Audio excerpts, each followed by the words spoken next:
Fingí estar paralizada para que mi hijo me cuidara, y descubrí que mi esposo me dejó una fortuna de 5,8 millones. A veces las mentiras más dolorosas son las que nos contamos a nosotros mismos, que aún importamos. Hoy, yo voy a contarte algo que nunca pensé que contaría. Y si tú, por un segundo, sientes que esto parece familiar, solo pido que dejes un like y te suscribas. Va a ayudarme a continuar desahogándome. Me llamo Eulalia Romero, tengo 64 años y vivo en Guadalajara, en una casa de adobe que huele a canela y soledad. Cada mañana me despierto a las 5:30, no porque tenga algo importante que hacer, sino porque el insomnio se ha vuelto mi único compañero fiel. Me pongo la misma bata de algodón azul que Hernán me regaló hace 10 años, cuando aún fingía que me veía como mujer y no como la sombra que cuidaba de su casa. La cocina es el lugar donde más tiempo paso, preparando desayunos que nadie vendrá a comer. Tortillas hechas a mano que se enfrían en el comal. Café de olla que se amarga mientras espero una llamada que nunca llega. Huevos rancheros para una sola persona que ya perdió el apetito de vivir. El olor a epazote y chile guajillo se mezcla con el aroma de la tristeza, esa fragancia invisible que impregna las casas donde solo viven los olvidados. Mi rutina es la misma desde hace 3 años, cuando Hernán murió de un infarto fulminante en su oficina de contabilidad.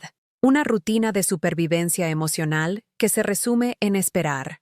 Esperar que Lucas, mi único hijo, me llame. Esperar que mis nietos me pregunten cómo estoy. Esperar que alguien, cualquiera, note que sigo respirando. Los miércoles eran diferentes. O eso creía yo. Ese día, Lucas pasaba por la casa después del trabajo. No era para visitarme, sino para recoger las conservas de mango que yo preparaba especialmente para él, las mismas que su padre adoraba y que a mí me tomaba 2 días completos hacer: pelar la fruta, cocinarla a fuego lento con piloncillo, esterilizar los frascos, etiquetarlos con mi letra temblorosa. Para Lucas, con amor de mamá, escribía siempre, como si esas palabras pudieran comprar 5 minutos más de su tiempo. Pero este miércoles fue diferente. Sonó el teléfono a las 3 de la tarde, justo cuando yo terminaba de limpiar los frascos de vidrio que brillaban como pequeños soles dorados sobre la mesa de la cocina. Mamá, no voy a poder pasar hoy. Jimena organizó una cena con sus amigas y necesito ayudarla a arreglar la casa. Los frascos déjalos allí, ya pasaré otro día. Su voz sonaba distante, como si me hablara desde otro planeta. No era solo la distancia del teléfono, era la distancia del corazón que ya no encuentra espacio para una madre que se volvió invisible. Pero Lucas, ya están listos, y sabes que el mango se echa a perder si no los refrigeras pronto. Mamá, por favor, no seas dramática. Son solo conservas.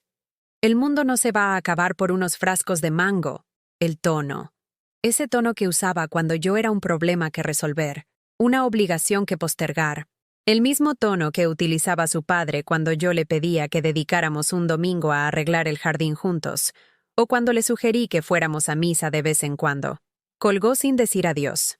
El teléfono quedó zumbando en mi oído como una abeja furiosa, pero el zumbido verdadero estaba en mi pecho, donde algo se quebró con un sonido seco, como cuando se rompe una rama vieja que ya no puede sostener más peso. Me senté en la silla de mimbre del patio, la misma donde Hernán leía el periódico cada mañana, mientras yo le servía su café con 3 cucharadas de azúcar.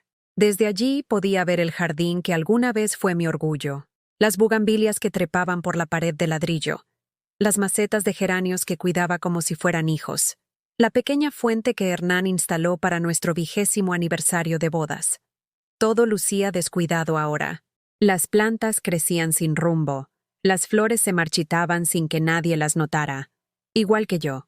En mi regazo tenía una caja de zapatos llena de fotografías que revisaba cada tarde, como quien reza un rosario de recuerdos.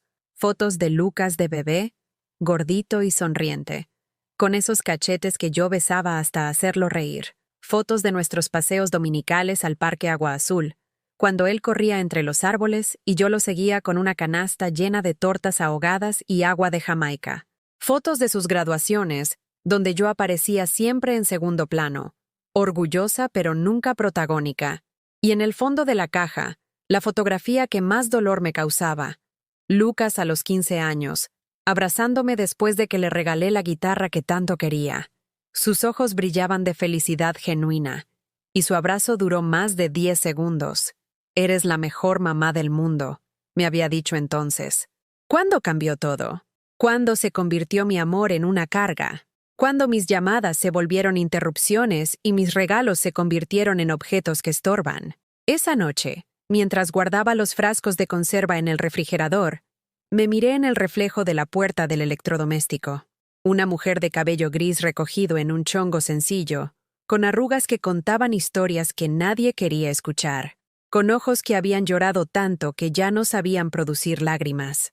Llevaba puesto el mismo vestido floreado que usaba para las ocasiones especiales, porque pensé que la visita de Lucas ameritaba lucir bonita. Me toqué la mejilla y susurré. ¿Cuándo me volví invisible? El silencio de la casa me respondió con el eco de mis propios pasos sobre las baldosas de Talavera, que Hernán y yo escogimos juntos cuando recién nos casamos. 40 años de matrimonio reducidos a recuerdos que se desvanecen como el humo de las velas que enciendo cada noche para acompañar mi cena solitaria. Esa noche no pude dormir. Me quedé mirando el techo, contando las grietas que se habían formado con el tiempo, como las grietas de mi corazón que se hacían más profundas con cada desplante, con cada llamada no respondida, con cada excusa para no venir a verme. Y fue entonces, en la oscuridad de esa madrugada, cuando la idea comenzó a germinar en mi mente como una semilla plantada en tierra fértil de desesperación. ¿Qué pasaría si realmente me necesitaran? ¿Qué pasaría si no pudiera valerme por mí misma? ¿Acaso entonces recordarían que existo?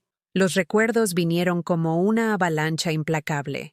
Recordé las noches en vela cuando Lucas tenía fiebre de niño. Yo sentada a su lado en la mecedora de madera, cantándole las canciones que mi madre me había enseñado. Duérmete, mi niño. Duérmete, mi amor. Duérmete, pedazo de mi corazón. Sus manitas agarraban mi dedo con esa fuerza desesperada de quien necesita saber que no está solo en el mundo. Recordé cuando cumplió 5 años y quería una piñata de Spider-Man. Hernán había dicho que era muy caro mandarla a hacer, pero yo vendí mi anillo de compromiso, el que había pertenecido a su abuela, para pagar la fiesta. Nunca se lo dije. Cuando Lucas vio la piñata colgando del árbol de guayaba, gritó de emoción y me abrazó tan fuerte que sentí que se me quebraban las costillas. «Eres mágica, mami». Trabajé en casa de la señora Maldonado durante 10 años, limpiando su mansión en Las Lomas para poder pagarle clases de guitarra a Lucas. Llegaba a casa con las manos agrietadas por los detergentes, la espalda adolorida por trapear pisos de mármol, pero me sentaba a escucharlo tocar y todo valía la pena. «Un día voy a ser famoso y te voy a comprar una casa más grande», me decía con ojos brillantes de inocencia. Cuando se casó con Jimena, yo pagué la mitad de la boda con mis ahorros de toda la vida, dinero que había guardado peso por peso, trabajando de madrugada, haciendo tamales para vender en el mercado de San Juan de Dios. Hernán nunca supo de ese dinero. Era mi secreto, mi regalo para el futuro de mi hijo. 3 años guardando monedas en un frasco de Nescafé que escondía detrás de las conservas. «Es lo menos que puedo hacer por mi bebé», le dije a Jimena cuando le entregué el sobre con el dinero. Ella ni siquiera me dio las gracias. Solo dijo, «Bueno, igual ya habíamos calculado este gasto», como si fuera mi obligación, no mi sacrificio. Cuando nacieron los gemelos, Diego y Sofía, yo era quien se levantaba en las madrugadas para ayudar. Jimena trabajaba como diseñadora y necesitaba dormir. Durante 6 meses, tomé el autobús que salía a las 5 de la mañana para llegar a su casa antes de que los niños despertaran. Les daba de desayunar, los bañaba, los llevaba al jardín de niños, los recogía, les daba de comer, los acostaba. «¿Podrías quedarte también los fines de semana, mamá?», me pidió Lucas un viernes. Jimena y yo necesitamos tiempo de pareja. Y yo dije que sí, como siempre. Porque las madres mexicanas aprendemos desde pequeñas que nuestro valor se mide en cuánto damos, no en cuánto recibimos. Pero cuando Hernán murió, todo cambió. De repente ya no era útil. Los nietos tenían 9 años y no necesitaban que los cuidara. Lucas había conseguido un ascenso en la empresa constructora donde trabajaba y podían pagar una muchacha que ayudara en casa. Yo me convertí en algo innecesario, un mueble viejo que ocupa espacio. «Mamá, ya no hace falta que vengas tan seguido», me dijo Jimena un día, mientras yo lavaba los trastes de su comida. «Los niños están muy ocupados con las clases de natación y inglés, y Lucas llega muy tarde del trabajo». Esa fue la primera vez que sentí el sabor amargo del rechazo. No era violento, no era cruel, era peor, era indiferente. Como cuando apartas un plato que ya no te apetece, sin malicia, solo con el desinterés de quien ya no encuentra sabor en lo que antes le gustaba. Dejé de ir tan seguido. Una vez por semana se volvió una vez cada 15 días. Luego una vez al mes. Después, solo en los cumpleaños y las fiestas importantes. ¿Y ahora? Ahora tenía que agendar cita previa para ver a mis propios nietos. La última vez que fui a su casa sin avisar, Jimena me abrió la puerta en bata, con una mascarilla verde en la cara. «Ay, Eulalia, qué pena, pero justo ahora no puedo atenderte. Tengo una cita por videollamada en 10 minutos». No era su trabajo. Era una clase de yoga en línea. La escuché decir: «Hola, chicas. Discúlpenme la demora, pero tuve una visita inesperada». Una visita inesperada. Así les llaman ahora a las abuelas. Me quedé parada en la entrada, cargando una bolsa con chiles en nogada que había hecho especialmente para ellos.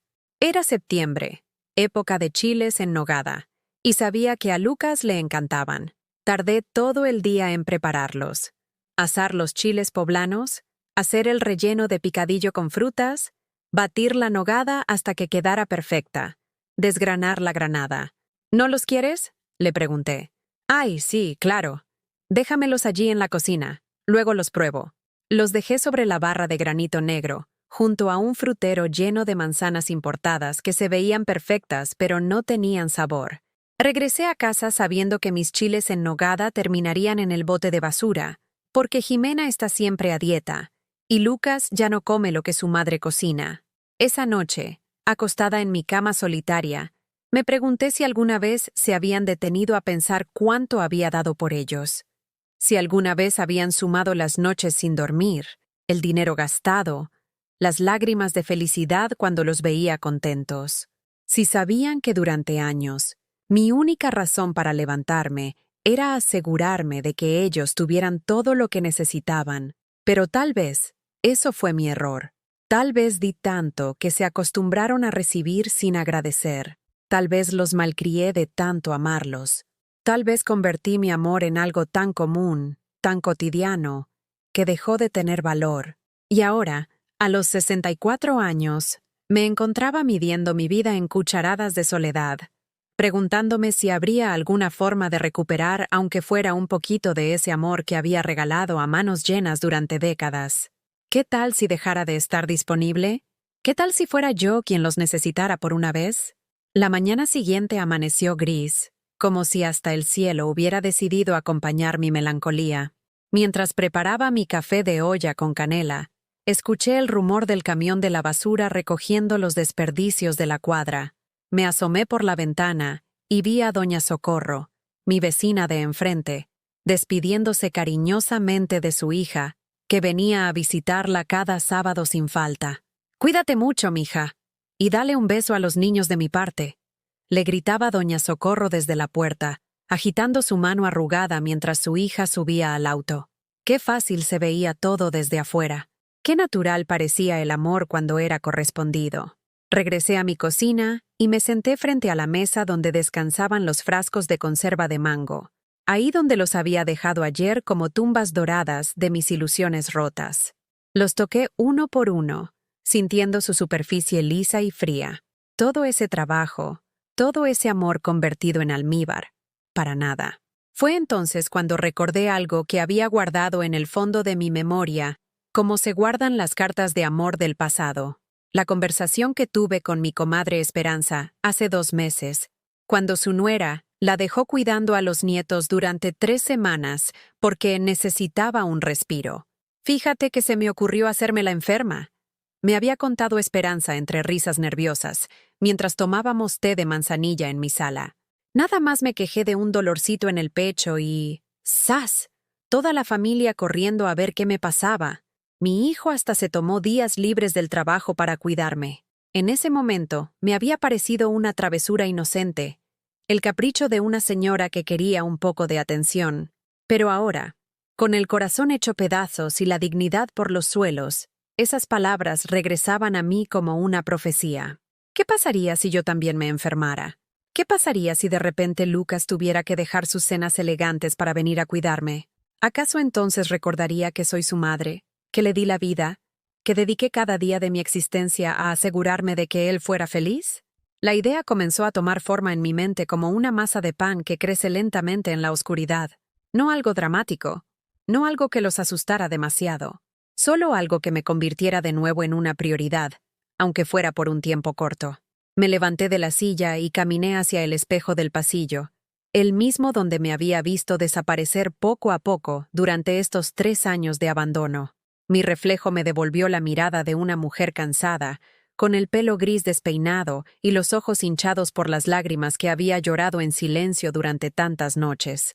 ¿En qué me he convertido?, me pregunté al espejo. ¿Cuándo permití que me trataran como si fuera un estorbo? Cerré los ojos e imaginé la escena.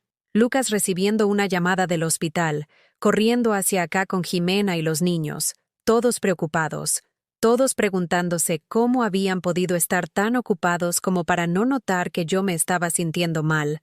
La culpa. Eso era lo que necesitaba que sintieran. Un poquito de culpa para recordarles que las madres también somos humanas, que también nos enfermamos, que también necesitamos que nos cuiden. Esa tarde, mientras regaba las plantas del jardín que ya nadie más notaba, perfeccioné mi plan. Tenía que ser algo creíble, pero no demasiado grave. Algo que requiriera cuidados constantes, pero que no los asustara hasta el punto de llevarme a un hospital de verdad, donde descubrirían mi mentira. Recordé a mi tía Remedios, que había tenido un derrame cerebral hace 5 años. Al principio la habían internado, pero después los doctores dijeron que podía recuperarse en casa con cuidados especiales. No podía caminar bien, necesitaba ayuda para bañarse, para vestirse, para comer. Su familia se había organizado por turnos para cuidarla. Incluso sus nietos la visitaban más seguido. Le llevaban flores. Le leían el periódico en voz alta. Un derrame leve. Eso podría fingir. Algo que afectara mis piernas, pero no mi mente, para poder disfrutar conscientemente de la atención que tanto había extrañado. La culpa me carcomía por dentro mientras pensaba en esto. ¿Qué clase de madre planea engañar a su propio hijo? ¿Qué clase de mujer finge una enfermedad para conseguir amor? Pero la desesperación es como el hambre. Cuando tienes suficiente, eres capaz de comer cualquier cosa, sin importar lo amarga que sepa. Esa noche llamé a mi comadre Esperanza. Oye, comadre, ¿te acuerdas de cuando te hiciste la enferma para que tu familia te hiciera caso? Ay, Eulalia, no me digas que también tú estás pensando en hacer esa travesura. No es travesura, Esperanza. Es supervivencia. Le conté todo. Los frascos de mango olvidados, las llamadas cortantes, la sensación de volverme invisible. Esperanza me escuchó en silencio, y cuando terminé, suspiró profundo. ¿Sabes qué es lo peor de todo esto, comadre?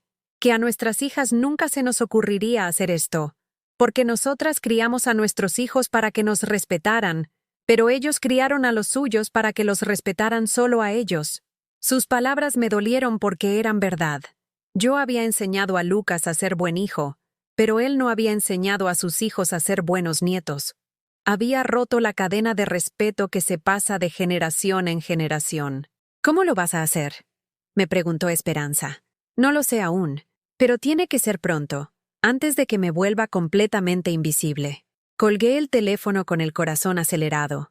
Ya no había vuelta atrás. La decisión estaba tomada. Solo tenía que encontrar el momento perfecto y la forma correcta de hacerlo. 2 días después, mientras barría el patio trasero donde Hernán solía leer su periódico, se me ocurrió la oportunidad perfecta. Lucas había mencionado en su última llamada que tenía una junta importante el viernes por la mañana, una presentación que llevaba preparando semanas para conseguir un contrato grande. Si yo tuviera mi accidente el jueves por la noche, él tendría que elegir entre su junta y su madre enferma. Y por más egoísta que se hubiera vuelto, Sabía que no podría abandonar a su madre en el hospital, no sin quedar como el peor hijo del mundo ante sus propios hijos. Esa noche, acostada en mi cama, practiqué mi actuación. Cómo caerme sin lastimarme de verdad. Qué síntomas fingir. Cómo hacer que mi voz sonara débil pero no alarmante. Tenía que ser perfecta. No podía haber errores. Perdóname, Hernán. Le susurré a la fotografía de mi esposo que tengo en el buró. Perdóname por lo que voy a hacer, pero ya no sé de qué otra forma recuperar a mi hijo. La fotografía me devolvió su sonrisa congelada en el tiempo. Esa sonrisa que alguna vez me había hecho sentir la mujer más afortunada del mundo. Ahora me parecía que hasta él me juzgaba desde el más allá. Me levanté de la cama y fui a la cocina por un vaso de agua. Mientras caminaba por la casa silenciosa, donde cada rincón guardaba recuerdos de una familia que ya no existía, me di cuenta de que esto no era solo sobre recuperar el amor de Lucas. Era sobre recuperar mi propia dignidad. Era sobre demostrarme a mí misma que todavía importaba, que todavía tenía valor, que todavía merecía ser tratada con respeto. El jueves llegó más rápido de lo que esperaba. Durante todo el día sentí mariposas en el estómago, como cuando era niña y tenía que presentar un examen importante en la escuela. Limpié la casa de arriba abajo, como si fuera a recibir visitas importantes. Preparé un caldo de pollo que guardé en el refrigerador, pensando que sería lo primero que me pidieran cuando estuviera recuperándome. A las 8 de la noche, me puse mi camisón más bonito, el de flores azules que Hernán me había regalado en nuestro último aniversario. Si iba a ser encontrada en el suelo, por lo menos quería verme digna. Respiré profundo, cerré los ojos y dejé caer mi cuerpo sobre las baldosas frías del pasillo, con cuidado de no golpearme la cabeza, pero lo suficientemente fuerte como para que sonara convincente. El dolor del golpe fue real, el miedo también, pero lo que más me dolió fue darme cuenta de que había llegado tan bajo, que una mujer de 64 años que había dado toda su vida por su familia, ahora tenía que fingir estar moribunda para conseguir un poco de atención. Me quedé allí tirada, en el suelo frío de mi propia casa, esperando a que llegara el momento de llamar a Lucas y pronunciar las palabras que cambiarían todo. Hijo, me caí. Creo que no puedo moverme. Necesito que vengas. Pasaron 20 minutos antes de que me armara de valor para hacer la llamada.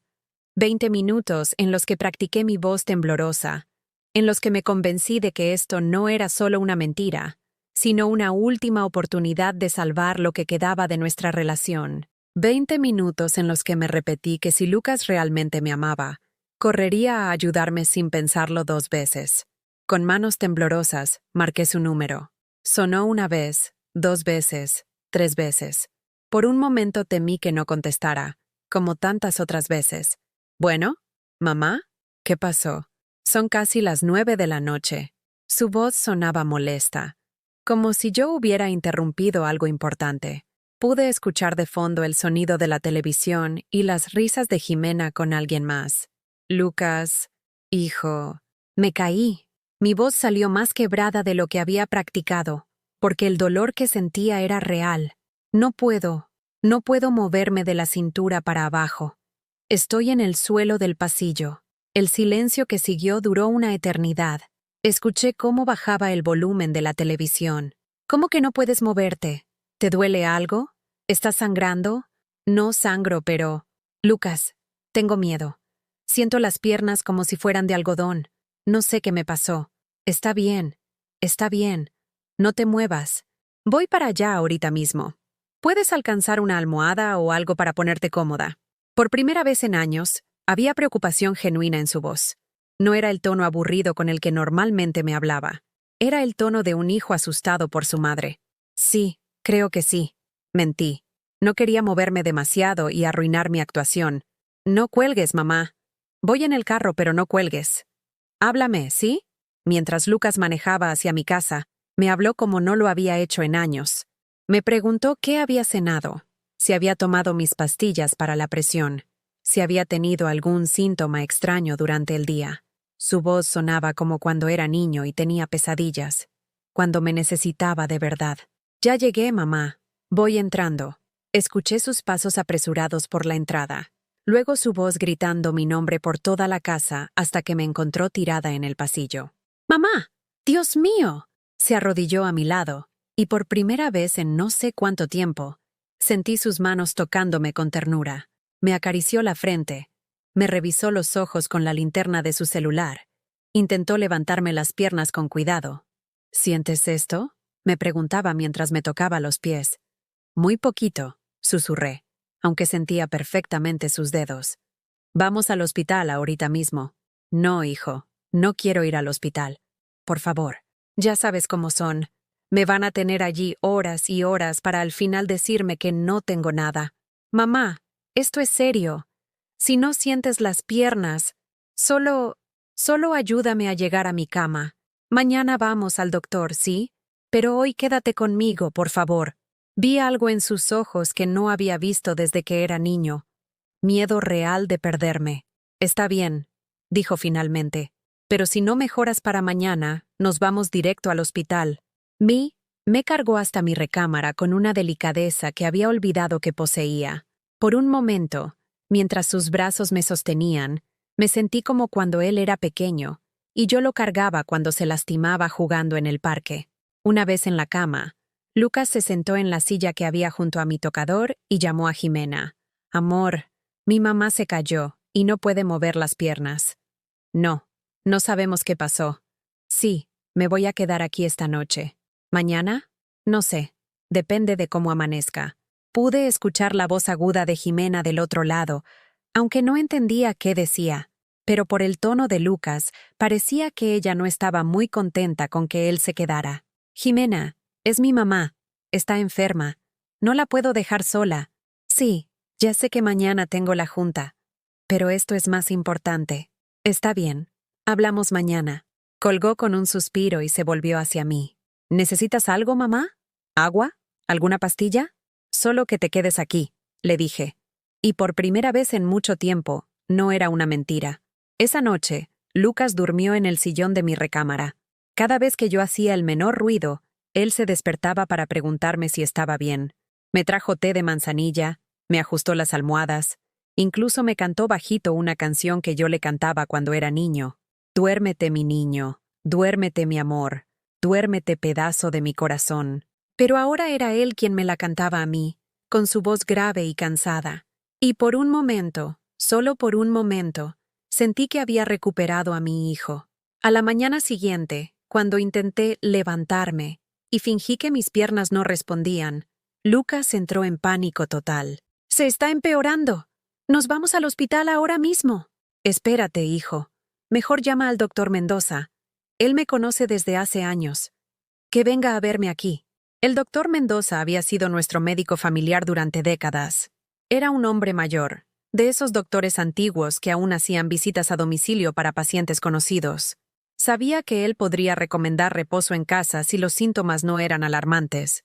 Cuando llegó, me revisó con la meticulosidad de alguien que había visto de todo.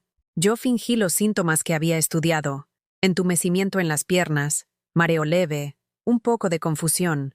Podría ser un episodio cerebrovascular menor, le dijo al doctor a Lucas, usando esas palabras técnicas que suenan terribles pero no lo son tanto.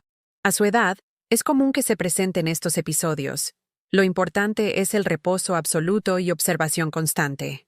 ¿Se va a recuperar?, preguntó Lucas con una voz que no había escuchado desde que era adolescente y se preocupaba por todo. Con cuidados adecuados y reposo, es muy probable. Pero va a necesitar ayuda las próximas semanas. No puede quedarse sola. Vi cómo Lucas se mordía el labio, calculando mentalmente qué significaba esto para su trabajo, su vida, sus planes. Yo me haré cargo, dijo finalmente. Puedo trabajar desde aquí algunas horas y conseguir quien me ayude el resto del tiempo. Mi corazón casi se salta de alegría, pero mantuve mi expresión de preocupación. Esa tarde, Lucas llamó a su trabajo para posponer la junta importante.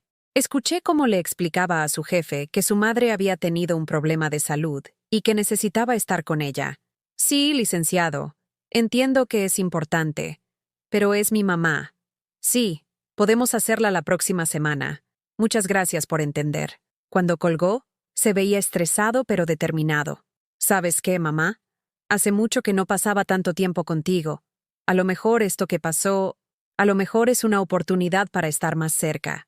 Sus palabras me llenaron el corazón de una felicidad culposa, pero real. Había funcionado. Mi plan desesperado había funcionado. Pero entonces llegó Jimena. Entró a la casa como un huracán de perfume caro y molestia mal disimulada. Llevaba un vestido blanco impecable y zapatos de tacón que resonaron como disparos sobre mis baldosas de Talavera. ¿Cómo está la señora Eulalia?, preguntó con esa voz melosa que usaba cuando había visitas. Pero yo podía ver la irritación en sus ojos. Está delicada, respondió Lucas. El doctor dice que necesita cuidados constantes. ¿Y por cuánto tiempo? La pregunta salió más directa de lo que ella había planeado. No sabemos. Pueden ser semanas, tal vez meses. Vi cómo Jimena apretó los puños. Se acercó a mi cama con una sonrisa que no llegaba a sus ojos. Señora Eulalia, ¿qué tal si mejor buscamos una enfermera? Alguien profesional que sepa cómo cuidarla. Lucas tiene mucho trabajo y... No, interrumpí, poniendo mi voz más débil. Quiero que sea mi hijo. Solo confío en él. La cara que puso Jimena fue todo un poema. Pero Lucas, mi Lucas, me tomó la mano y dijo, no se preocupe, mamá. Yo voy a cuidarla. Para eso soy su hijo. Por primera vez en años, alguien me había elegido a mí por encima de todo lo demás. Y aunque fuera basado en una mentira, se sentía como el amor más puro que había recibido desde la muerte de Hernán. Esa noche, mientras Lucas preparaba mi cena y Jimena hacía llamadas furiosas en el patio, me permití sentir una pequeña victoria. Tal vez había tenido que llegar hasta el fondo del pozo para encontrar una escalera, pero por fin había empezado a subir. No sabía cuánto duraría este teatro, ni cómo iba a terminarlo sin quedar como la peor madre del mundo. Pero por ahora, por estos días robados al destino, volvía a tener a mi hijo, y eso, por el momento, era suficiente. Los siguientes días fueron los más extraños, y a la vez, los más felices que había vivido desde la muerte de Hernán. Lucas se instaló en mi casa como si fuera suya otra vez. Trajo una maleta con ropa para una semana, su laptop para trabajar desde mi sala, y hasta sus vitaminas matutinas que tomaba religiosamente desde que cumplió 40. Por las mañanas, me preparaba el desayuno con una dedicación que me recordaba a cuando yo le hacía sus loncheras para la primaria. Huevos revueltos con jamón, pan tostado cortado en triángulos como a él le gustaba de niño, café con la cantidad exacta de azúcar. Se sentaba a la orilla de mi cama y me daba de comer como si fuera una niña pequeña, con esa paciencia infinita que solo tienen los hijos cuando realmente temen perder a sus madres. ¿Está muy caliente el café, mamá? ¿Le pongo más leche? Está perfecto, hijito, le respondía, saboreando no solo el café, sino cada palabra cariñosa que hacía años no escuchaba de sus labios. Las tardes se volvieron nuestro tiempo sagrado. Lucas traía su guitarra, la misma que yo le había comprado vendiendo mi anillo de compromiso, y tocaba las canciones que solía ensayar cuando era adolescente. Sus dedos se movían sobre las cuerdas con la misma destreza de siempre, pero ahora había una melancolía en su música que antes no existía. ¿Te acuerdas de esta canción, mamá?, me preguntó una tarde, tocando los primeros acordes de La Llorona. Decías que era tu favorita. Sigue siendo mi favorita, le susurré, sintiendo cómo se me llenaban los ojos de lágrimas. No por la canción, sino por recuperar estos momentos que pensé que habían muerto para siempre. Pero donde realmente recuperé a mi hijo fue en las noches. Cuando la casa se quedaba en silencio y solo se escuchaba el tic-tac del reloj de péndulo que Hernán había traído de Puebla, Lucas se sentaba en la silla junto a mi cama y hablábamos como no lo habíamos hecho en años. Me contó de sus miedos en el trabajo, de cómo la competencia era feroz, y él siempre sentía que tenía que demostrar que merecía su puesto. Me habló de sus dudas como padre, de si estaba siendo demasiado exigente con Diego y Sofía, o si, por el contrario, los estaba malcriando como Jimena siempre le decía. A veces siento que no sé qué estoy haciendo, mamá. Como padre, como esposo, como hijo. Su voz se quebró un poco en la última palabra. Siento que te he fallado mucho estos años. No me has fallado, hijo, mentí, porque en ese momento lo único que importaba era consolarlo. Solo te has perdido un poquito en el camino, pero estás aquí ahora. Es que la vida se vuelve tan rápida, ¿sabes? Entre el trabajo, los niños, las cuentas que pagar, los compromisos sociales de Jimena, a veces siento que vivo en una rueda de hámster, corriendo y corriendo sin llegar a ningún lado. Era la primera vez que Lucas me hablaba de su matrimonio con algo parecido a la sinceridad. Siempre habían sido muy cuidadosos de mostrar solo la cara perfecta de su relación, como si admitir que tenían problemas fuera una falla moral. ¿Eres feliz, hijo?, le pregunté una noche, cuando sus defensas estaban especialmente bajas. Se quedó callado tanto tiempo que pensé que no me iba a responder. No sé si sé qué significa ser feliz, dijo finalmente. Sé lo que significa estar ocupado, estar estresado, estar preocupado, pero feliz. Hace mucho que no me hago esa pregunta. Esas conversaciones nocturnas se convirtieron en mi droga. Por fin tenía de vuelta al Lucas sensible y reflexivo que había criado, no al hombre frío y calculador en que se había convertido. Mi plan estaba funcionando mejor de lo que había soñado, pero Jimena no se quedó de brazos cruzados. Al principio fue sutil. Llegaba a la casa con esa sonrisa falsa y me preguntaba cómo me sentía, pero sus ojos buscaban constantemente señales de mejora. Me estudiaba cuando pensaba que no la estaba viendo, como si pudiera descifrar mi actuación. ¿Ya puede mover un poquito los dedos de los pies, señora Eulalia?, me preguntaba con voz melosa mientras revisaba mi pedicura, que Lucas se había encargado de mantener impecable. Muy poquito, respondía yo, moviendo apenas un dedo para hacerla pensar que estaba progresando lentamente. ¡Qué bueno! Eso significa que se está recuperando. A lo mejor pronto ya no va a necesitar tantos cuidados. Pero conforme pasaron los días, su paciencia se fue agotando. Empezó a llegar con los niños, esperando que la presencia de Diego y Sofía me hiciera sentir culpable por robarles a su papá. Los niños extrañan mucho a su papá, me decía mientras Diego y Sofía jugaban en el patio. Preguntan por qué ya no llega a cenar a casa, por qué ya no los ayuda con la tarea. La verdad es que los niños se adaptaron muy bien. De hecho, parecían disfrutar las visitas a casa de la abuela enferma. Diego había descubierto mis libros de aventuras en el estudio de Hernán y se pasaba las tardes leyéndome en voz alta. Sofía había encontrado mi colección de muñecas de trapo que yo guardaba en el armario y se inventaba obras de teatro que representaba para mí desde los pies de mi cama. «Abuela, ¿te gustó cómo hice de princesa?», me preguntaba Sofía después de cada función, con los ojos brillando de orgullo. «Fue la mejor princesa que he visto en mi vida», le respondía sinceramente, porque hacía años que no veía a mis nietos tan creativos y libres, sin el horario militar de clases y actividades extracurriculares que Jimena les había impuesto. Pero Jimena interpretaba esta cercanía como una manipulación más de mi parte. «Está usando a los niños para chantajear a Lucas», la escuché decirle por teléfono a alguien mientras estaba en el patio.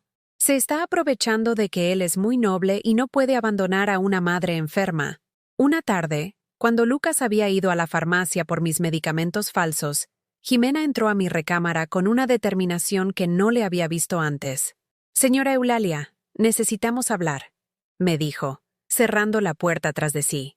Se sentó en la silla donde Lucas pasaba las noches y me miró fijamente, como si pudiera leer mis pensamientos. «Yo sé lo que está haciendo», me dijo con voz tranquila pero fría como el hielo. Sentí que se me congelaba la sangre, pero mantuve mi expresión de confusión. «No sé de qué hablas, hijita». «Claro que sabe. Está fingiendo estar enferma para que Lucas le haga caso, para recuperar la atención que perdió cuando nosotros formamos nuestra propia familia». «Jimena, ¿cómo puedes pensar eso? Estoy enferma. El doctor lo confirmó. El doctor Mendoza tiene 80 años y no ha actualizado sus conocimientos desde los 90. Cualquier médico joven la habría mandado a hacer estudios más específicos. Se acercó más a mi cama, y pude oler su perfume caro mezclado con algo que parecía veneno puro. Pero, ¿sabe qué? Me da igual que esté fingiendo. Lo que no le voy a permitir es que destruya mi matrimonio con su necesidad desesperada de atención. Yo no estoy destruyendo nada. Lucas perdió el contrato más importante de su carrera por usted. ¿Lo sabía? La junta que canceló era para cerrar la construcción de un centro comercial. 3 años de trabajo se fueron a la basura porque usted decidió que era más importante que fuera su enfermero personal. Esas palabras me pegaron como bofetadas. No sabía que la junta era tan importante. Lucas nunca me había dicho que había perdido algo por cuidarme. Y eso no es todo, continuó Jimena, viendo que había dado en el blanco. Su empresa está considerando despedirlo porque ya no pueden confiar en él para los proyectos importantes. Dicen que sus problemas familiares lo han vuelto poco confiable. No sabía, balbuceé, sintiendo cómo se desmoronaba mi pequeña victoria. Por supuesto que no sabía, porque Lucas es incapaz de hacerle ver las consecuencias de sus caprichos. Pero yo no soy tan condescendiente. Se puso de pie y se alisó la falda con movimientos precisos. Tiene una semana para recuperarse milagrosamente, señora Eulalia. Una semana para que Lucas pueda volver a su vida normal y salvar lo que queda de su carrera. Porque si no lo hace, yo misma voy a traer a un neurólogo de verdad para que la examine. Y cuando descubra que no tiene nada, Lucas se va a dar cuenta de qué clase de madre tiene realmente. Se fue de mi cuarto dejando tras de sí solo el eco de sus tacones y el peso aplastante de la culpa. Esa noche, cuando Lucas llegó con los medicamentos y se sentó como siempre a platicarme de su día, no pude mirarlo a los ojos. Por primera vez desde que había empezado esta farsa, me di cuenta de que había algo que podía ser peor que ser ignorada por mi hijo, ser la causa de su ruina. ¿Está todo bien en tu trabajo, hijito?, le pregunté con voz temblorosa. Sí, mamá, no se preocupe. Todo está bien. Me mintió con la misma facilidad con que yo le había mentido sobre mi enfermedad. Y ahí, en esa mentira mutua dicha por amor, entendí que había llegado de más y lejos, que el precio de recuperar a mi hijo podía ser destruirlo. No pude dormir esa noche. Me quedé despierta mirando el techo mientras Lucas dormía en su silla, respirando con ese ritmo pausado que tenía desde niño cuando estaba profundamente cansado.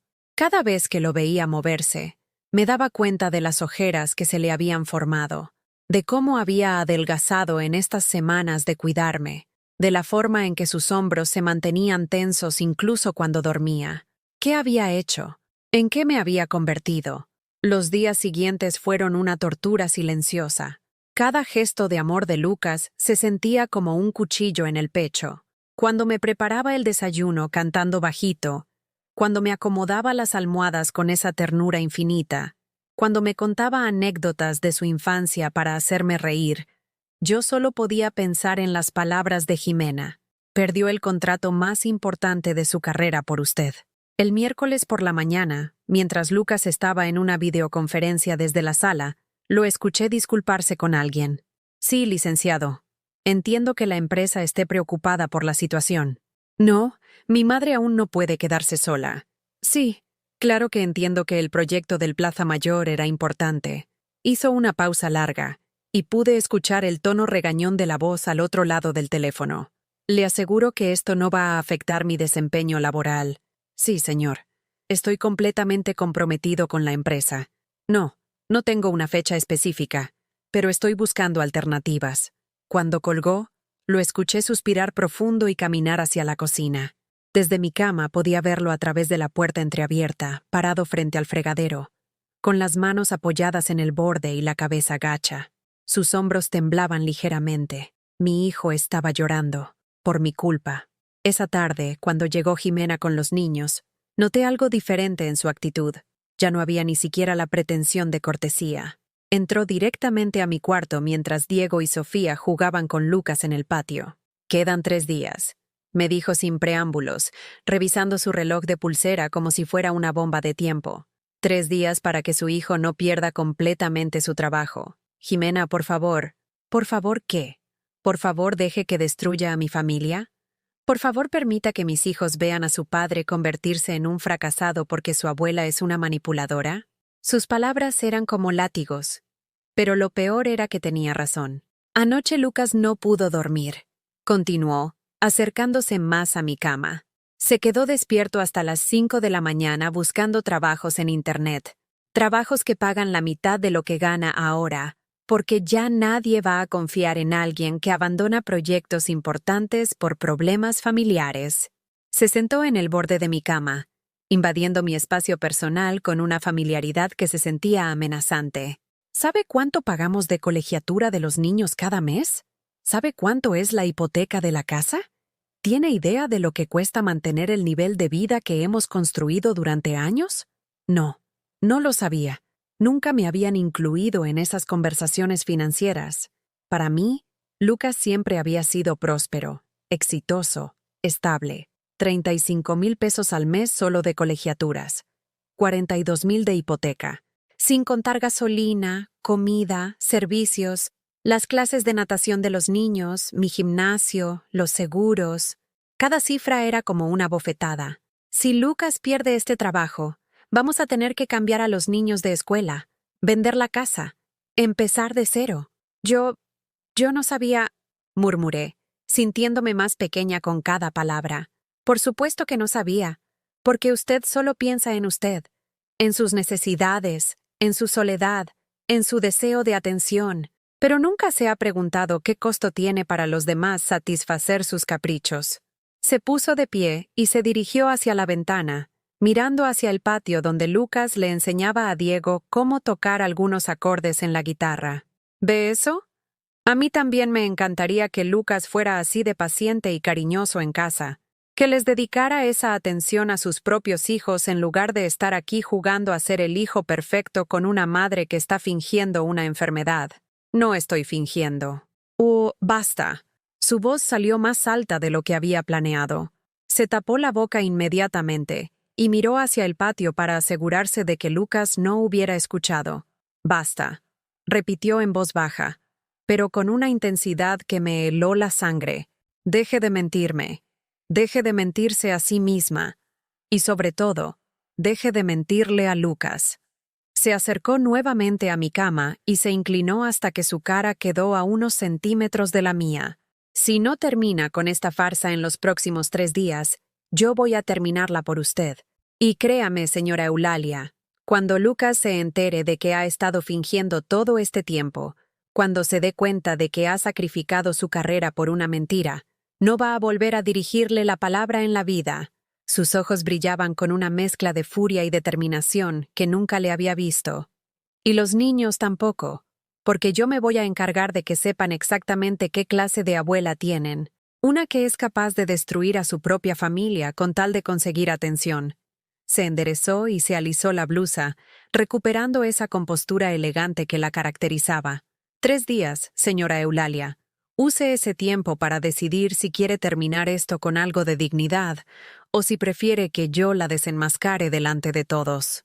Salió de mi cuarto, dejando tras de sí solo el eco de sus palabras y el peso insoportable de la verdad. Esa noche, mientras Lucas me daba la cena y me contaba sobre las travesuras de los niños en el patio, yo no podía dejar de mirarlo. Realmente se veía cansado. Sus manos, que antes eran suaves porque trabajaba en oficina, ahora tenían pequeñas heridas de tanto cuidarme, de lavar trastes, de hacer labores domésticas que no estaba acostumbrado a realizar. ¿Cuándo había sido la última vez que había salido con sus amigos? ¿Cuándo había hecho algo por puro placer, sin que fuera por obligación hacia mí? Hijo, le dije cuando terminé de comer, ¿por qué no sales esta noche? Ve a cenar con Jimena, solos los dos. Yo voy a estar bien. No, mamá. No puedo dejarte sola. ¿Y si necesitas algo? ¿Y si te sientes mal? Nada va a pasar en unas horas. Además, tu esposa necesita tiempo contigo. Se ve que está estresada. Lucas suspiró y se sentó en su silla habitual. Es que todo está muy complicado en el trabajo, mamá. Y Jimena no entiende que no puedo dejarte sola mientras estés así. ¿Qué tan complicado? Pregunté, aunque ya sabía la respuesta. No es nada de lo que tengas que preocuparte, me dijo con esa sonrisa falsa que había heredado de su padre. Solo son cosas del trabajo. Ya se va a resolver. Pero yo sabía que no se iba a resolver. Sabía que cada día que pasara aquí conmigo, más se hundiría en un hoyo del cual tal vez nunca podría salir. Lucas, le dije, tomándole la mano, ¿tú eres feliz cuidándome? La pregunta lo tomó por sorpresa. Se quedó callado unos segundos, y en esos segundos pude ver la verdad en sus ojos. Claro que sí, mamá. Eres mi madre. Es lo menos que puedo hacer después de todo lo que tú hiciste por mí. Obligación, culpa, deber. Eso era lo que escuchaba en su voz. No amor genuino, sino el peso agobiante de la deuda emocional que yo había construido durante años. ¿Y si yo no estuviera enferma? Insistí. Si pudieras elegir libremente, ¿pasarías tanto tiempo conmigo? Lucas se removió incómodo en su silla. Esa es una pregunta muy rara, mamá. Pero claro que me gusta pasar tiempo contigo. Otra mentira, tan transparente como las mías. Esa noche, cuando Lucas se quedó dormido en su silla, me levanté silenciosamente. Mis piernas funcionaban perfectamente, como habían funcionado todos estos días. Caminé hasta la ventana y miré hacia la calle vacía, iluminada apenas por los faroles municipales que hacían años necesitaban mantenimiento. En la casa de enfrente, doña Socorro tenía la luz de la cocina encendida, seguramente preparando el desayuno de mañana, o tal vez horneando algo rico para cuando llegara su hija de visita. Una visita genuina, deseada, esperada con alegría y no con la resignación agobiante que veía en los ojos de Lucas. Me di cuenta de que había estado tan concentrada en recuperar el amor de mi hijo que no había pensado en si él realmente quería dármelo. Había confundido la obligación con el cariño, la culpa con la devoción, la lástima con el respeto. Regresé a mi cama antes de que Lucas despertara, pero ya sabía lo que tenía que hacer. Sabía que el amor no se puede robar, no se puede chantajear, no se puede fingir. Y si mi hijo tenía que elegir entre su madre y su futuro, yo tenía que ser lo suficientemente valiente para no obligarlo a elegir. Pero primero tenía que encontrar una forma de terminar esto sin perderlo para siempre. Tenía que encontrar una manera de salvar a Lucas de mi propia desesperación. Al día siguiente, decidí que era momento de comenzar mi recuperación milagrosa. Durante el desayuno, moví los dedos de los pies de forma más evidente. Fingí que podía sostener mejor la taza de café. Incluso logré incorporarme un poco más en la cama. «Mamá, ¿viste eso? Moviste toda la pierna», exclamó Lucas con una alegría genuina que me partió el corazón. «Creo que me estoy sintiendo un poquito mejor, hijito». Mentí, odiándome a mí misma por continuar el engaño, pero sabiendo que era la única forma de liberarlo gradualmente. «Esto es maravilloso. Voy a llamar al doctor Mendoza para que te revise». «No, no hace falta. Prefiero que sea natural, sin presiones». Esa tarde, cuando Lucas salió a comprar medicinas, sonó el teléfono. Era una voz que no reconocí, una mujer mayor con acento de provincia. ¿Habla con la señora Eulalia Romero? Sí. ¿Quién habla? Soy la licenciada Morales, del despacho jurídico Mendoza y Asociados. Tengo que entregarle unos documentos muy importantes que dejó su difunto esposo, Hernán Romero. ¿Podría recibirme mañana por la mañana? Me quedé helada. Hernán había muerto hace 3 años. ¿Qué documentos podían haber quedado pendientes todo este tiempo? ¿De qué tipo de documentos habla? Prefiero explicárselo en persona, señora. Son asuntos delicados que requieren su firma y su presencia. ¿Estaría disponible mañana a las 10 de la mañana? Yo estoy un poco enferma. ¿No podría venir usted aquí? Por supuesto. Llevó su dirección en el expediente. Cuando colgué, tenía un presentimiento extraño. Hernán siempre había sido muy meticuloso con los papeles legales. No era propio de él dejar asuntos pendientes, especialmente por 3 años. Esa noche no pude concentrarme en las conversaciones con Lucas. Mi mente daba vueltas intentando imaginar qué podía haber dejado Hernán sin resolver. ¿Una deuda? ¿Un seguro? ¿Algún problema legal? A la mañana siguiente, la licenciada Morales resultó ser una mujer de unos 60 años, con cabello gris perfectamente peinado y un maletín de cuero gastado pero elegante. Vestía un traje sastre azul marino y llevaba anteojos de lectura colgados de una cadena dorada. «Señora Romero», dijo después de los saludos de cortesía, sentándose en la silla que Lucas había desocupado para ir a trabajar mediodía. «Lo que vengo a entregarle hoy es algo que su esposo dejó con instrucciones muy específicas». Sacó de su maletín una carpeta manila y un sobre sellado con lacre rojo.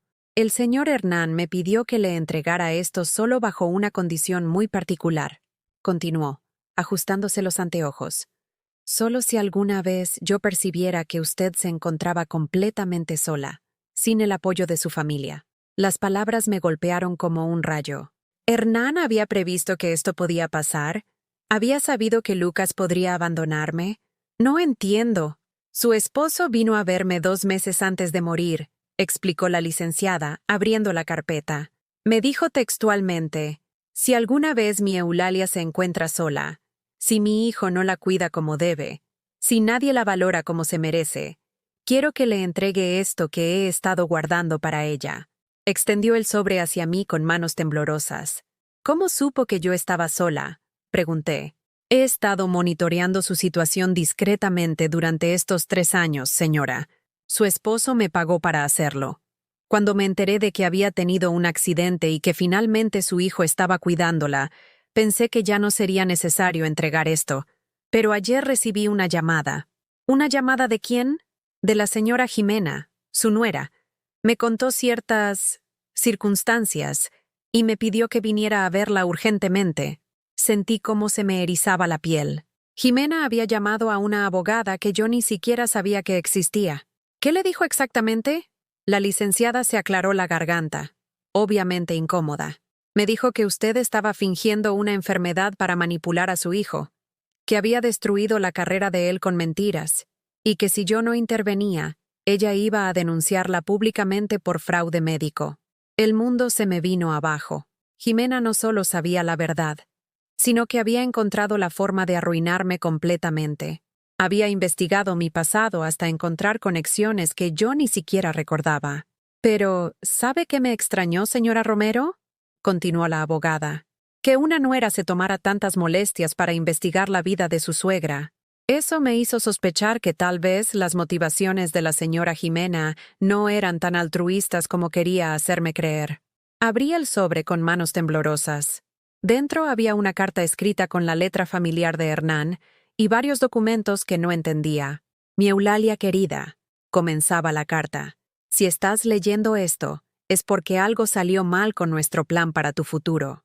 Si estás sola, si te sientes abandonada, si nuestro hijo no te está cuidando como prometió, entonces es hora de que sepas lo que realmente dejé para ti. Las lágrimas comenzaron a caer sobre el papel mientras seguía leyendo. Durante años trabajé en secreto, guardando dinero que Lucas nunca supo que existía. No en cuentas mexicanas, donde él podría encontrarlo y gastarlo antes de tiempo, sino en una cuenta en Suiza que solo tú puedes accesar. Son $5.8 millones, mi amor. Dinero que gané con inversiones que hice desde que nos casamos, pensando siempre en tu vejez, en tu tranquilidad, en tu independencia. No podía creer lo que estaba leyendo. Hernán, que siempre había sido cuidadoso con el dinero, pero nunca ostentoso, había sido millonario en secreto. Si Lucas te está cuidando como debe, si te respeta y te ama como te mereces, entonces guarda esto y úsalo solo si alguna vez lo necesitas.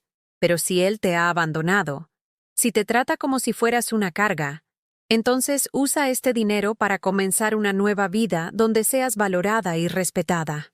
La licenciada me entregó los documentos restantes. Aquí están todos los papeles para acceder a la cuenta, señora. Su esposo fue muy previsivo.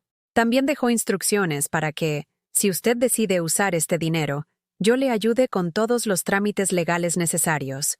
Me quedé en silencio, procesando esta información imposible. Hernán me había dejado una fortuna, pero más que eso, me había dejado una opción, una salida. Hay una cosa más, añadió la abogada, bajando la voz. Su esposo también me dejó información muy detallada sobre las finanzas de su hijo. Aparentemente, Lucas ha estado mintiendo sobre su situación económica. ¿Qué quiere decir? Su hijo no está en crisis financiera, señora Romero. De hecho, está en una posición económica muy sólida. La empresa no lo va a despedir, ni perdió ningún contrato importante. Todo eso son mentiras que le han dicho para hacerla sentir culpable. El mundo comenzó a girar a mi alrededor. ¿Todo había sido mentira? ¿La crisis? ¿Las amenazas de Jimena? ¿El chantaje emocional? ¿Cómo puede estar segura? Su esposo me dejó contactos en la empresa donde trabaja Lucas. He estado monitoreando su situación laboral durante estos 3 años. Lucas está considerado para una promoción importante, no para un despido. Y la junta que supuestamente perdió por cuidarla fue pospuesta por decisión de toda la empresa, no cancelada. Sentí una mezcla de alivio y traición que me revolvió el estómago.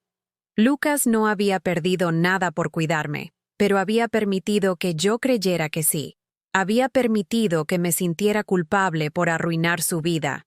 Entonces, la señora Jimena le mintió deliberadamente para manipularla psicológicamente. Aparentemente, ella sabía que usted estaba fingiendo la enfermedad y decidió usar eso en su contra para separarla definitivamente de su hijo. La licenciada cerró su maletín y se puso de pie. Señora Romero, mi consejo profesional es que piense muy bien qué quiere hacer con esta información. Tiene recursos para ser completamente independiente si así lo desea, pero también tiene la oportunidad de usar lo que ahora sabe para tomar decisiones más informadas sobre su relación con su familia. Después de que se fue, me quedé sola con el sobre en mis manos, mirando esos números imposibles en los documentos bancarios. 5.8 millones de dólares. Suficiente para comprar una casa nueva, viajar por el mundo, vivir con dignidad y independencia el resto de mi vida. Pero más importante que el dinero era la verdad. Ni Lucas estaba en crisis, ni yo había arruinado nada. Todo había sido una manipulación de Jimena para alejarme de mi hijo definitivamente. El problema era que yo seguía mintiendo sobre mi enfermedad, y ahora tenía que decidir qué hacer con todas estas verdades y mentiras entrelazadas que habían creado una maraña imposible de desenredar. Cuando Lucas llegó esa tarde, me encontró sentada en el borde de la cama, aparentemente recuperándome más rápido. «Mamá, ya puedes sentarte sola. Esto es increíble». Lo miré a los ojos, buscando alguna señal de la mentira que me había contado sobre su trabajo, alguna pista de que él también había estado actuando todo este tiempo. «Lucas», le dije, «necesitamos hablar». Vi cómo se tensó inmediatamente. Se sentó en su silla habitual, pero esta vez mantuvo la distancia, como si pudiera presentir que algo había cambiado. «¿Estás bien, mamá? Te ves diferente». «Estoy bien, hijo. De hecho, me siento mejor de lo que me he sentido en años». Era verdad, aunque no por las razones que él creía. Eso es maravilloso. El doctor Mendoza tenía razón. Solo necesitabas tiempo y cuidados. Lo miré fijamente, estudiando cada gesto de su cara. ¿Cómo había podido vivir engañada tanto tiempo? ¿Cómo no me había dado cuenta de que mi propio hijo era capaz de mentirme con tanta facilidad? «Lucas, ¿cómo está realmente tu trabajo?». La pregunta lo tomó desprevenido. Vi cómo sus ojos se movían hacia la ventana, hacia sus manos, hacia cualquier lugar excepto hacia mí. «Ya te dije, mamá. Está complicado, pero no es nada de lo que tengas que preocuparte. ¿Perdiste realmente ese contrato por cuidarme?». Esta vez la pausa fue más larga. Vi cómo se mordía el labio inferior, un tic nervioso que tenía desde niño cuando mentía. «Mamá, ¿por qué me preguntas eso?». «Porque necesito saber la verdad, hijo. Toda la verdad». Se puso de pie y comenzó a caminar por la habitación, con las manos en los bolsillos y la mirada fija en el suelo. «Está bien», dijo finalmente. «No perdí el contrato.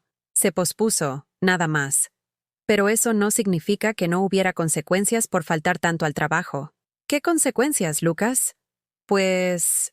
la empresa notó mi ausencia, obviamente. Y eso puede afectar mis evaluaciones futuras. Más mentiras, pero suaves, diluidas, como si fuera él quien necesitara protegerme de la realidad en lugar de al revés». «¿Y tu jefe realmente te regañó ayer por teléfono?». «Sí. Bueno, no fue exactamente un regaño. Fue más como una conversación sobre responsabilidades». Me levanté de la cama, completamente, sin ayuda, sin fingir debilidad en las piernas. Lucas se quedó helado. «Mamá, ¿qué estás haciendo? No deberías...». «Puedo caminar perfectamente, hijo», le dije, dando unos pasos hacia él. «He podido caminar todo este tiempo». El color se le fue del rostro. Se quedó inmóvil, procesando lo que acababa de ver y escuchar. ¿Qué estás diciendo?». «Estoy diciendo que he estado fingiendo, Lucas. Que nunca estuve enferma. Que todo esto fue una mentira para recuperar tu atención». Se sentó pesadamente en la silla, como si las piernas le hubieran fallado a él. «No entiendo». Claro que entiendes, porque tú también has estado mintiendo. Sobre tu trabajo, sobre las consecuencias, sobre todo. Mamá, yo... Y Jimena también ha estado mintiendo. Sobre las crisis financieras, sobre los despidos, sobre todo. Lucas se cubrió la cara con las manos. ¿Cómo sabes todo eso? Le conté sobre la visita de la licenciada Morales, sobre los documentos de su padre, sobre el dinero que nunca supimos que existía. Con cada palabra, veía cómo se iba desmoronando la fachada que habíamos construido todos, cada uno por nuestras propias razones. Entonces papá sabía, murmuró. Tu padre sabía que algún día podrías abandonarme, y me dejó una salida. Lucas levantó la vista, con los ojos llenos de lágrimas. Mamá, yo nunca te abandoné. Solo me perdí en el camino. Lo sé, hijo. Yo también me perdí. Los dos nos perdimos. Nos quedamos en silencio durante varios minutos. Un silencio diferente a todos los que habíamos compartido antes. No era el silencio del abandono ni el de la culpa. Era el silencio de dos personas que finalmente se estaban viendo con claridad. ¿Me puedes perdonar?, me preguntó con la voz quebrada. ¿Me puedes perdonar tú a mí? Ambos nos echamos a llorar al mismo tiempo. Pero no eran lágrimas de tristeza, sino de liberación, como cuando llueve después de meses de sequía y la tierra finalmente puede respirar. Lucas se acercó y me abrazó. Pero esta vez no era el abrazo compasivo del hijo que cuida a su madre enferma. Era el abrazo real de dos adultos que se habían reencontrado después de perderse en un laberinto de mentiras y expectativas. ¿Qué vamos a hacer ahora?, me preguntó. Ahora vamos a ser honestos. Por primera vez en años. Esa tarde, cuando llegó Jimena con los niños, los tres estábamos esperándola en la sala. Lucas, yo, y la licenciada Morales, quien había regresado a mi petición. ¿Qué está pasando aquí?, preguntó Jimena al ver la escena. Siéntate, Jimena, le dijo Lucas con una voz que no admitía discusión. La licenciada Morales abrió su maletín y sacó varios documentos. Señora Jimena, ayer usted me llamó para denunciar a su suegra por fingir una enfermedad. Jimena miró hacia Lucas, buscando apoyo, pero él mantenía la mirada fija en sus propias manos. Tenía razón, continuó la abogada. La señora Eulalia efectivamente estaba fingiendo. Pero lo que usted no sabía es que yo tenía órdenes específicas de su difunto suegro, de monitorear exactamente este tipo de situaciones. Le entregó a Jimena una copia de los documentos bancarios. Resulta que el señor Hernán dejó instrucciones muy claras sobre qué hacer si su esposa era maltratada o manipulada por su familia, incluidas las mentiras que usted le contó sobre la situación laboral de su esposo. Jimena palideció al ver las cifras en los papeles. Yo no sabía. Por supuesto que no sabía, porque usted estaba tan ocupada tratando de alejar a su suegra que nunca se molestó en averiguar si las mentiras que le estaba contando tenían algún fundamento real. Lucas finalmente habló. Jimena, ¿por qué me mentiste sobre mi trabajo? ¿Por qué le dijiste a mi mamá que había perdido el contrato? Porque quería que se fuera, respondió Jimena con una honestidad brutal que nos sorprendió a todos. Porque estoy cansada de que tu madre sea siempre una prioridad en nuestras vidas. Porque quiero que por una vez pienses primero en tu esposa y tus hijos. Pero ella estaba enferma. No estaba enferma. Lo sabía desde el primer día. Una mujer no finge tan mal una parálisis. Diego y Sofía, que habían estado jugando en el patio, entraron en ese momento y se quedaron parados en la entrada, sintiendo la tensión, pero sin entender completamente lo que pasaba. ¿Qué está pasando?, preguntó Diego con esa intuición que tienen los niños para detectar los problemas de los adultos. Fue Sofía quien se acercó a mí y me tomó de la mano. Abuela, ¿ya no estás enferma? No, mi amor. Nunca estuve realmente enferma. Entonces, ¿por qué no podías caminar? La pregunta inocente de una niña de 9 años resumía toda la complejidad de la situación mejor que cualquier análisis de adultos. Porque a veces los adultos hacemos cosas muy tontas cuando nos sentimos solos, le respondí con total honestidad. Diego se acercó también. ¿Como cuando yo me hago el enfermo para no ir a la escuela? Exactamente como eso, pero mucho más serio. Los niños procesaron esta información con esa capacidad que tienen para aceptar las verdades complicadas mejor que los adultos. ¿Ya no vas a hacerte la enferma?, preguntó Sofía. Nunca más, te lo prometo. ¿Y vamos a seguir viniendo a visitarte? Miré hacia Lucas y Jimena antes de responder. Eso depende de sus papás. Jimena se puso de pie y se dirigió hacia la puerta. Nos vamos. Lucas, cuando decidas si tu lealtad está con tu familia real o con tu madre manipuladora, me avisas.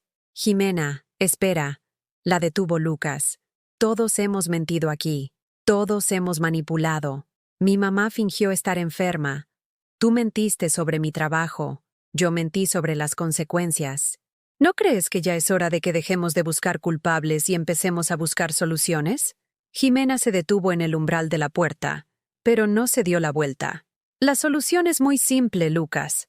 Tu madre tiene dinero suficiente para vivir independiente el resto de su vida. Que se vaya a vivir sola y nos deje en paz. Esa es una opción, dije yo, sorprendiendo a todos. Y tal vez sea la mejor. Lucas se volvió hacia mí, alarmado. Mamá, no digas eso. Hijo, tu esposa tiene razón en algo. He sido una carga para ustedes. He usado la culpa y la manipulación para mantenerme relevante en sus vidas. Eso no es amor, es egoísmo. Me acerqué a Diego y Sofía, que seguían tomados de mis manos. Pero quiero que ustedes sepan que los amo más de lo que las palabras pueden expresar. Y si decido irme, no es porque no los quiera, sino precisamente porque los quiero tanto que prefiero alejarme antes que seguir dañando a esta familia. Los niños me abrazaron, y en ese abrazo sentí algo que no había sentido en años. Amor puro, sin condiciones, sin manipulaciones, sin culpas. ¿A dónde te vas a ir, abuela?, preguntó Diego. No lo sé todavía, mi amor, pero a donde sea que vaya, siempre van a tener una abuela que los ama. Esa noche, después de que se fueron, Lucas y yo nos quedamos sentados en el patio, bajo las estrellas que hacía años no veíamos juntos. ¿De verdad te vas a ir, mamá? Creo que es lo mejor para todos. Pero yo no quiero que te vayas. Quiero aprender a ser un mejor hijo. Quiero que tengamos una relación real, no basada en obligaciones o culpas. Y la vamos a tener, Lucas, pero desde la distancia, desde el respeto mutuo, desde la libertad de elegir estar juntos porque queremos, no porque necesitamos.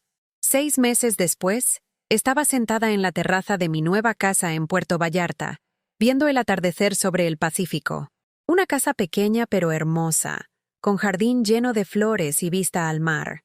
Una casa que compré con mi dinero, donde nadie me visitaba por obligación.